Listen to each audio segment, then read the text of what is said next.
नमस्कार मित्रमैत्रिणींनो. आपली भारतीय न्यायव्यवस्था ही असे काही निर्णय घेते ज्यामुळे त्याच्यावरती आपला विश्वास बसत नाही.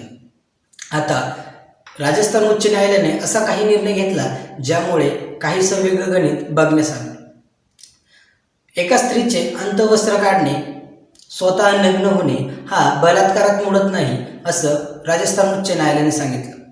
राजस्थान उच्च न्यायालयामध्ये 6 वर्षीय मुलीची अशी एक केस आली होती ज्यामुळे असा निर्णय राजस्थान उच्च न्यायालयाने घेतला. त्या मुलीने सांगण्यात आलं की माझे कपडे काढले, तो स्वतः त्याचे कपडे काढले आणि बलात्कार करण्याचा प्रयत्न केला. पण यावरती उच्च न्यायालयाने बोलताना सांगितलं की हा स्वतःचे कपडे काढणे आणि एका मुलीचे अंतवस्त्र काढणे हे बलात्कारामध्ये मोडत नाही. त्यामुळे त्या व्यक्तीला शिक्षा देण्यास कुठलाही अधिकार न्यायालयाला नाही असं